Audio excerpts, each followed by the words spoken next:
They see the uniform, they see the UK, they see the success, but they don't see the sleepless night, the fear, the homesickness.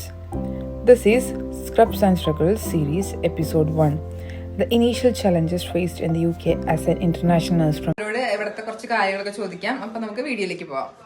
ചേച്ചി നാട്ടിലെവിടെയാണ്? നാട്ടില് ചാലക്കുടി. ചാലക്കുടിയിൽ. അപ്പൊ ഇവിടെ ചേച്ചി യൂക്കില് ഒത്തിരി വർഷങ്ങളായോ? ഇപ്പൊ ഒരു 4 വർഷം. 4 വർഷം. ചേച്ചി മുന്നേ എവിടെയായിരുന്നു?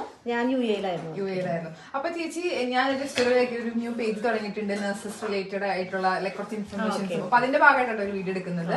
അപ്പൊ ചേച്ചി യുകെയിലേക്ക് വരാനായിട്ട് അല്ലെങ്കിൽ യുകെയിൽ വന്നതിന് ശേഷം ചേച്ചിയുടെ ഒരു ബിഗ്ഗസ്റ്റ് ചലഞ്ച് അല്ലെങ്കിൽ ചലഞ്ചസ് എന്ന് പറഞ്ഞാൽ എന്തായിരിക്കും ചേച്ചി പറയാം? ഒരുപാട് ചലഞ്ചസ് ഉണ്ടായിരുന്നു. പ്രധാനമായിട്ടും പറയുകയാണെങ്കിൽ ഞങ്ങൾ ഡിസംബറിലാണ് വന്നത്. അപ്പൊ ആ സമയത്ത് വെതർ അറിയാലോ, ഭയങ്കര തണുപ്പായിരുന്നു. നമ്മള് യുഎയില് അത്രയും ചൂടത്തൊക്കെ നിന്നിട്ട് ഇവൻ നാട്ടിലായാലും നമുക്ക് ആ തണുപ്പൊന്നുമില്ല. ഇവിടെ വന്നു കഴിഞ്ഞപ്പോൾ അത് ഭയങ്കര ബുദ്ധിമുട്ടായിരുന്നു അഡ്ജസ്റ്റ് ചെയ്യാനായിട്ട്. പിന്നെ അതുപോലെ ലാംഗ്വേജ് വീട്ടിലേക്ക് പാസ്സായിട്ട് വന്നതെന്നുണ്ടെങ്കിൽ കൂടിയും നമുക്ക് ഇവിടുത്തെ ആക്സെന്റ് ഒക്കെ ഭയങ്കര ബുദ്ധിമുട്ടായിരുന്നു ആരെയൊക്കെ മനസ്സിലാക്കാനൊക്കെ ആയിട്ട്.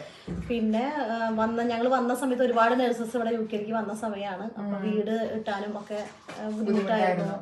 പിന്നെ മക്കള് നാട്ടിലായിരുന്നു. അപ്പൊ അവരെ വിട്ടിട്ട് പോന്നിട്ടുള്ള പ്രശ്നങ്ങള്, അങ്ങനെ ഒരുപാട് പ്രശ്നങ്ങളൊക്കെ ഉണ്ടായിരുന്നു. ഇപ്പൊ ഒരു 4 വർഷമായല്ലോ ഏകദേശം.